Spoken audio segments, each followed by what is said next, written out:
વંદે ભારત વાયા USA Malhar ઠાકરની નવી film એની release તારીખ બદલી દેવામાં આવી છે। હેલો મિત્રો, હું છું અમિત, તમે જોઈ રહ્યા છો સિનેમા શો પર આજે વાત કરીએ મલ્હાર ઠાકરની નવી ફિલ્મ વંદે ભારત વાયા યુએસએ ની ટ્રેલર આવી ગયું છે એના વિશે।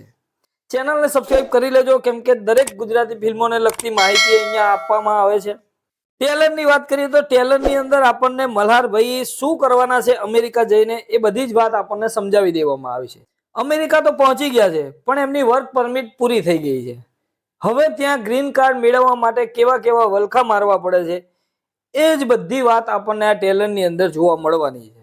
ગ્રીન કાર્ડ મેળવવા માટે ત્યાં શું શું પ્રોસેસ હોય છે, એક તો ત્યાંની છોકરી જોડે લગ્ન કરી લો તો તમને ગ્રીન કાર્ડ મળી જાય, આવી બધી ઘણી બધી વાતો આ ફિલ્મની અંદર બતાવવામાં આવી છે। અને બીજા કયા હથકંડા અપનાવવામાં આવે છે એ બધું જ આપણે આ ફિલ્મની અંદર જોવાનું છે। જો કે ટ્રેલરની અંદર આપણને આખી પ્રોસેસ બતાવી દેવામાં આવી છે। હવે ફિલ્મની અંદર શું કંઈ નવું આવે છે એ બધું આપણે ફિલ્મમાં જોવા મળશે। ટ્રેલરની અંદર તો આપણને એટલું જ બતાવવામાં આવ્યું છે કે વલખા મારે છે ભાઈ ગ્રીન કાર્ડ માટે, અને એમાં એક છોકરી મળી જાય છે, એ પણ આપણી ગુજરાતી, એ રોલ પૂજા ઝવેરી કરી રહ્યા છે। ત્યાં એમની જોડે એમને પ્રેમ થઈ જવાનો છે। આટલી આપણને વાત આપણને ટ્રેલરની અંદર સમજાઈ જાય છે, પણ આપણને એક વસ્તુ જોતા આપણને એવું લાગતું હતું કે કંઈક રિયાલિટી વિશેષ આ વિષય હશે, અથવા તો અમેરિકાની અંદર કેવી કેવી મુશ્કેલીઓનો સામનો કરવો પડે છે, કેવી કેવી પ્રોબ્લેમ ફેસ કરવી પડે છે, એ બધું આ ફિલ્મની અંદર બતાવશે।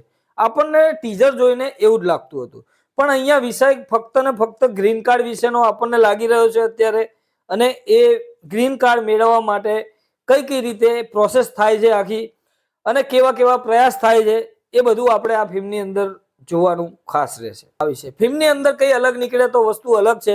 ટ્રેલર જોઈને આપણને એકદમ ખરાબ ના કહી શકાય, પણ એક જબરજસ્ત પણ ના કહી શકાય, એ પ્રકારનું ટ્રેલર આપણને અહીંયા લાગે છે। હા, ટોપિક બિલકુલ નવો છે, અને આ ટોપિક પર આપણે અત્યાર સુધી એવું કંઈ જોયું નથી ગુજરાતીમાં તો ખાસ, એટલે આપણે આ ફિલ્મ જોવા માટે ઉત્સાહી તો રહી જ શકીએ, કેમ કે અલગ વસ્તુ તો છે જ। એક્ટિંગની વાત કરીએ તો પૂજા ઝવેરીની એક્ટિંગ આ ટ્રેલરની અંદર સારી લાગે છે। મલ્હાર ઠાકર આપણે ટીઝર રિવ્યુમાં વાત કરી હતી એમ જ એ એમના જોનમાં જ છે, અને મને તો એ રોલમાં જ જોવા ગમે છે, એટલે મને ખાસ કંઈ એનાથી ફરક પડતો નથી કે એકની એક એક્ટિંગ છે કે નથી। ટ્રેલર ટેકનિકલી જોવા જઈએ તો ત્યાં પણ આપણને સુંદર લાગે છે, ત્યાંના દ્રશ્યો આપણને ઇમ્પ્રેસ જરૂર કરી જાય છે, સાથે એમના ફિલ્મના બીજીએમ, એની સિનેમેટોગ્રાફી, સાથે એના કલર ગ્રેડિંગ, એ બધું આપણને ફિલ્મની અંદર વેલ ગુડ લાગે છે।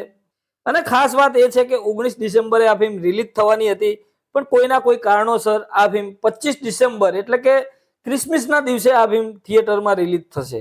શું કારણ છે એ આપણને કંઈક જાણવા નથી મળ્યું, પણ કંઈક ને કંઈક અંશે મને એવું લાગે છે કે 19 તારીખ બેટર હતી। તમને શું લાગે છે આ ટ્રેલર જોતા? તમને સારું લાગ્યું છે કે કંઈ એવરેજ પ્રકારનું લાગ્યું છે કે ખરાબ લાગ્યું છે? એ તમારું મંતવ્ય કોમેન્ટ બોક્સમાં જરૂરથી આપજો। મળીએ મિત્રો નેક્સ્ટ વિડીયોની અંદર સિનેમા શો પર।